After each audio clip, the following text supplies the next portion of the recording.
కేటీఆర్ గారి చుట్టూ ఏముంటుందంటే మన చుట్టూ వైఫై ఉన్నట్టు ఆయన చుట్టూ విపరీతంగా ఈగో ఉంటుంది. ఆ ఈగో తెంచుకోవాలంటే కొంచెం కష్టం. ఒకప్పట్లో చరిత్రలో బాలీవుడ్లో కొంతకాలం రాజేష్ ఖన్నా సూపర్ స్టార్గా ఉండేవాడు.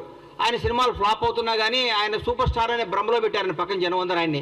తర్వాత అమితాబ్ బచ్చన్ వచ్చాడు, షోలో పెట్టాడు, అద్భుతమైన సినిమాలు తీసి సూపర్ స్టార్ అయిపోయాడు. ఇండియా మొత్తం అమితాబ్ బచ్చన్ పేరు వెలుగుతున్నా కానీ రాజేష్ ఖన్నా ఏమనుకున్నాడు, నేనే సూపర్ స్టార్ని బాధ ఉండేవాడు.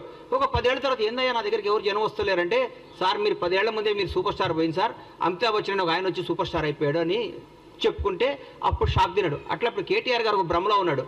నేను కేసీఆర్ గారి అబ్బాయిని, తెలంగాణ రాష్ట్రం మాది, తెలంగాణ మేము సెంటిమెంట్ని మేమే కదా రగిలించుకొని మేమే దానికి పేటెంట్ తీసుకున్నాం కదా, మాదే కదా, నా దగ్గర రావట్లేదండి, నా నమ్ముకున్న వాళ్ళందరూ వెళ్ళిపోతున్నారేంది, నా అనుకున్న వాళ్ళందరూ లైఫ్లో సెటిల్ అయిపోతున్నారేంది, నాకు దూరం అయిపోతున్నారేంది.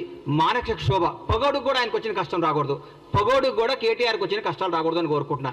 ఎందుకంటే తను నమ్ముకున్న నాయకులందరూ నిన్ను చీదరించి వెళ్ళిపోతున్నారు. నా అనుకున్న వాళ్ళు, నాతో నా జీవితంలో ఉండాల్సిన వాళ్ళందరూ కానీ హ్యాపీగా లైఫ్లో సెటిల్ అయిపోతున్నారు పెళ్ళిళ్ళు చేసుకొని. నీదంటే ఎవడూ లేడు, నీకు చెప్పుకోవడానికి లేదు, నువ్వు రాజకీయ వారసత్వంగా రాజకీయ నాయకుడిగా డిజాస్టరు. టీఆర్ఎస్ పార్టీ కూడా రేపొద్దున బీఆర్ఎస్ పార్టీ మాకేమన్నా ప్రత్యర్థిగా ఏమైనా మాట్లాడితే మేము ఆశ్రయాలంటే హరీష్ రావు గారు ముందుకు వస్తున్నాడు. హరీష్ రావు గారు మాకు ప్రత్యర్థిగా మా ముఖ్యమంత్రి గారితో మాట్లాడటానికి ఆయన సరిపోతున్నాడు. మీరు దేనికి, మీ పార్టీ నాయకులే మిమ్మల్నే మీరు దేనికి పనికిరారు, దేనికి పనికిరాని దద్దమ్మని మీరు మీ వాళ్ళే చెప్పుకుంటున్నారు. పైగా మీరు ఎక్కడ సెక్స్ అయ్యారంటే ఒక 300-200 యూట్యూబ్ ఛానల్స్ పెట్టుకొని వాళ్ళతో ప్రత్యేకంగా తిట్టేయటం, వాళ్ళని తిట్టేయటం, రేవంత్ రెడ్డి గారిని తిట్టేయటం, కాంగ్రెస్ వాళ్ళని తిట్టేయటం, కాంగ్రెస్ తప్పులు. మీ దగ్గర ఒక మీ మున్సిపల్ మంత్రిగా ఉన్న మీ ఆధీనంలో 1, 2, 3, 5వ స్థాయిలో ఉన్న బాలకృష్ణ అనేవాడిని పట్టుకుంటేనే 1000 కోట్లు 2000 కోట్లు దొరికినాయి.